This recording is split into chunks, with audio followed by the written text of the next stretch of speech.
thanking everybody for this lovely conference, and it's an honor for me to be here. A few words. First, I will, it's a very long paper I have, and I have to compress it, and I have no problem with that. But I'm only going to give you dots, and you have to do the lines. And whatever you get, hopefully it will be in the proceedings, and you will read the language, more than just a tool for communication, is a subtle reflection of one's understanding, orientation, and experience. Ludwig Wittgenstein correctly observes, the limits of my language means the limits of my world. There is no self-identity, world, and context without human language.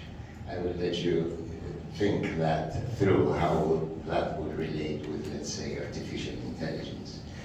Now, my fascination is that my studies of quantum physics or I should say quantum physicists have a singularity concept where everything is one thing, and I will read some codes so as to make myself clearer. But their metaphysical thinking is very much aligned with what is coming in technology today. First, I start with Erwin Schrödinger, whom I address quite deeply in the paper. What then is the value of natural science? Its scope, aim, and value is the same as that of any other branch of human knowledge. And continuing, nay, none of them alone, only the union of all of them has any scope or value at all. And that is simply enough described. It is to obey the command of the Delphic deity, get to know yourself.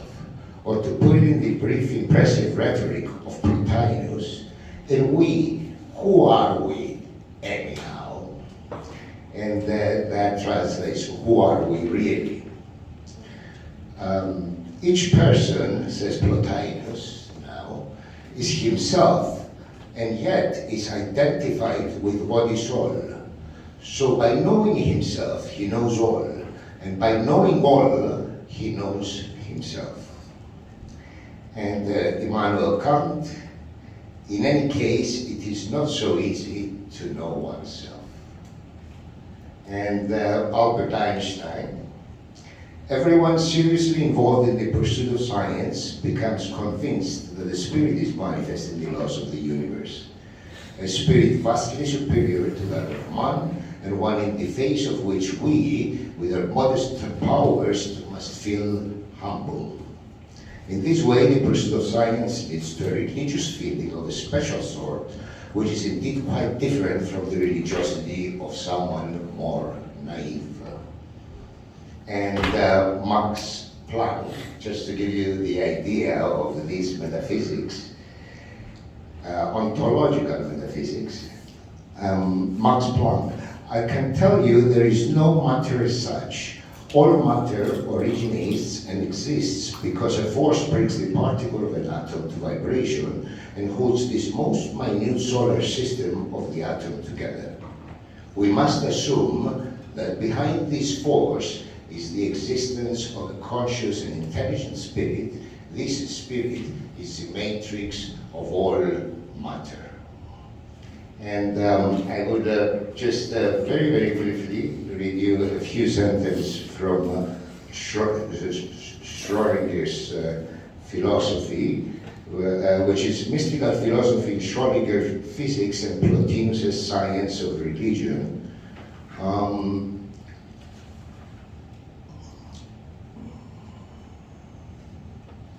Mind, he ventures to say, is by its very nature a singular datum, indestructible, since it has a peculiar timetable. Mind is always now. There is no before and after for mind. The now bearing no end is all we know. Every now instant is linked to eternity standing still, and eternity, the repetition of the same, with many such instances, each instant an unendurable vastness to the self-relinquishing desire. However, our language is not adequate to express this. I'm now talking religion, not science. A religion, however, not opposed to science, but supported by what disinterested scientific research has brought to the fore. And now I go to Plotinus, which is a similar metaphysics, with the difference that Plotinus, his understanding of oneness and the one, which is the prior simplicity of being, beyond being actually, he says, the soul perceives the all-unified totality within every part of the whole, maintaining its distinct identity and fullness. In this proximal state, the soul embodies, whilst retaining self-identity, a twofold unity with otherness. So there's duality, but it's a non-dual duality. And the unity is there. Whilst retaining self-identity, there is a twofold unity of self with otherness. I continue. I'm just reading quotes, so for you to get the well, whatever we understand here. For all persons entangled in physicality, Plotinus cautions that souls descended from the higher realm into multiplicity and division are identical with one another and yet different. Each soul remains one, and all are one together. The many souls springing from one are like the intellects in nous. They are divided and yet not divided. His apprehension of self-knowledge is daunting and reveals the unified cosmic might of an enlightened soul. In divine nous, each person is himself and yet is identified with all. So by knowing himself, as I said at the beginning, he knows all, and by knowing all, he knows himself. And continuing, he says, in the world of nous, each item is itself and yet is simultaneous in everything else. All things there are heaven. Earth and sea and animals and plants and men are heaven. Each has everything else in itself and sees everything in every other. For all are everywhere and everyone is all. The glory is unbounded. For each of them is great, because even the small is great. The sun, which is small. There is all the stars. The sun is all the stars. And each star is the sun and all the others. So from there, there's an emphasis, of course, on not knowing, but unknowing in both Plotinus and Schrödinger. And now I go to artificial intelligence in terms of complications. There's three types of people, the three perspectives of artificial intelligence today. One is those who are very conservative, and I think I belong to that category, although I'm very open.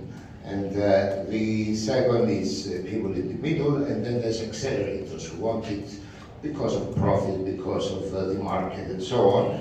As fast as we can, let's develop this. At any rate,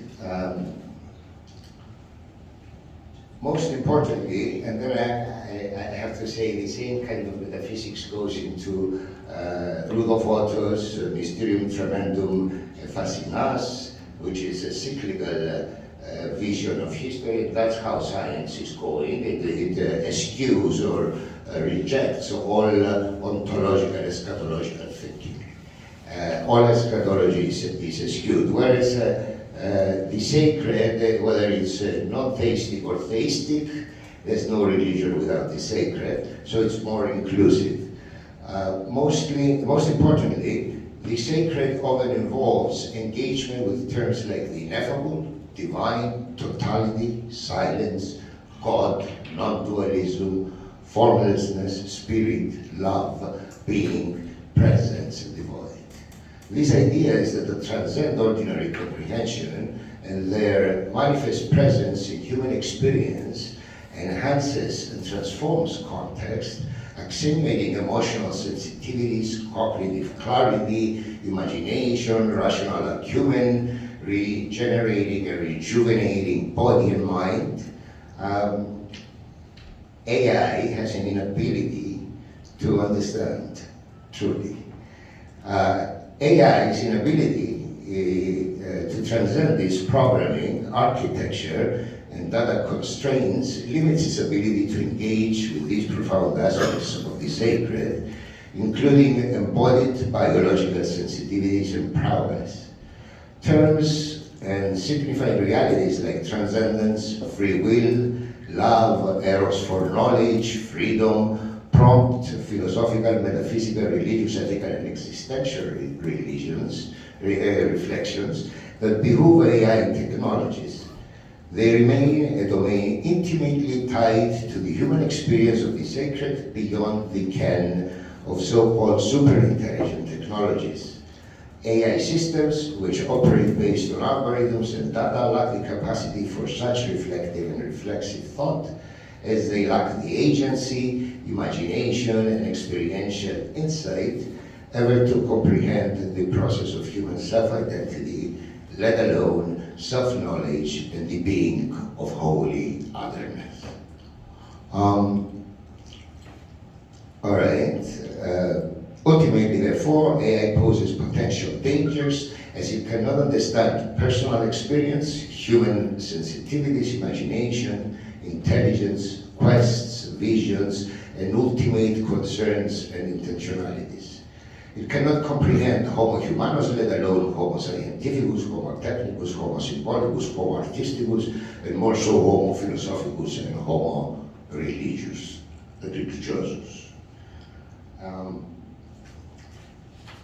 I'm shortening everything, as you understand, and I don't know if it's making sense, but I hope.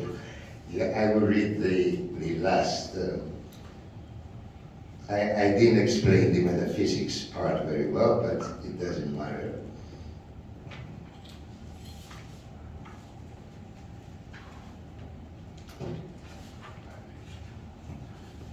The interesting thing about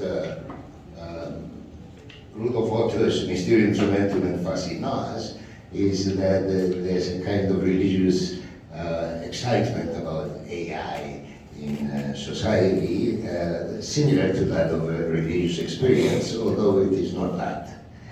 The quasi-religious fervor surrounding AI-driven transhumanist, post-human, and meta-human ideals gaining traction among technology enthusiasts of AI's future potential seems more like modern-day basilicas that evoke religious awe rooted in a belief in technology's limitless potential. AI increasingly embodies hopes for a future where human limitations are transcended. And I think only human solutions is the best, and Homo religiosus has to guide AI anyway. But this trust must be tempered with AI's technological limitations and ethical concerns. Our digital and virtual moments are not reality, though they masquerade as just that. Mostly, AI's successes are often exaggerated, and claims that AI can transcend human limitations and create a utopian future may be more a dystopian product of human imagination and desire than reality.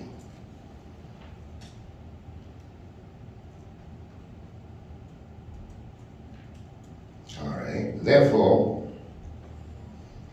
the concept of AI as a sacred entity driving superpowered quantum machines with advanced superhuman architecture masks sacrality. It bears an illusory posture of transcendence and adumbrates a facade of the supremely real, masking the technological and ethical complexities involved. These perspectives variously prioritize informational patterns over physical embodiment and emotional well-being, suggesting that the existence within a biological and emotional substrate is a historical contingency that must be avoided rather than an essential aspect of life. Enhancing human capabilities through technology may be good, but it could also exacerbate social inequalities, leading to new forms of discrimination. Furthermore, transhumanism, posthumanism, and metahumanism challenge fundamental notions of human identity and the essence of being human. It's to say, without the limitations of language, according to the limitations of my world, the limitations of my language, here, without language, no world, no identity, no context, that's AI. Anyway, furthermore, fundamental notions of human challenge, fundamental notions of human identity and the essence of being human.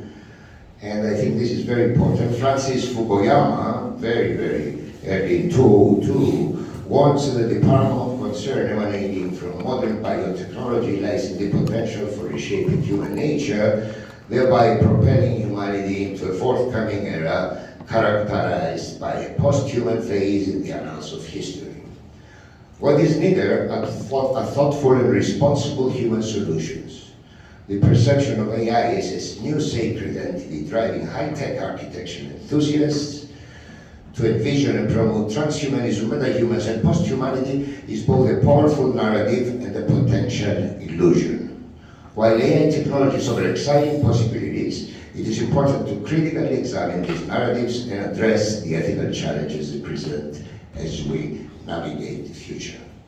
According to Eliade, non-religious modern humans see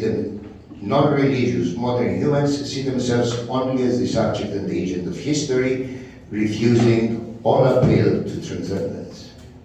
Accordingly, having lost the sacred center of being, humans today are looking for knowledge and existence in artificial intelligence, which represents the ultimate desacralization. Heidegger might argue that in the 21st century, it is primarily machines rather than being, the being of beings, that call forth, stimulate, inspire, and engift human thinking.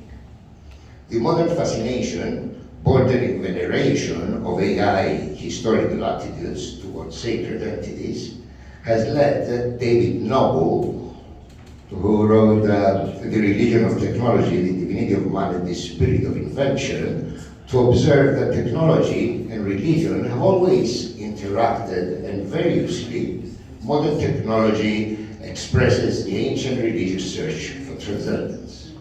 According to Noble, in Christianity, the promise is that man will return to the original happiness, the recovery of original God-likeness, or the image likeness of man to God, from Genesis 1:26. The question is whether AI can truly understand, mimic, imitate, or simulate the restoration or replicate the profound understanding of the sacred as experienced and imagined by Homo religiosus, and whether it can be designed to serve as beneficial tools created to advance human knowledge for the greater good through sacred technologies. And then I conclude that we need open dialogue from all stakeholders, religion, philosophy, science, technology, cognitive science, anthropology, sociology, and so on, all the disciplines together. I hope I didn't confuse you. I'm very happy to have been here, and it's been an honor. Thank you.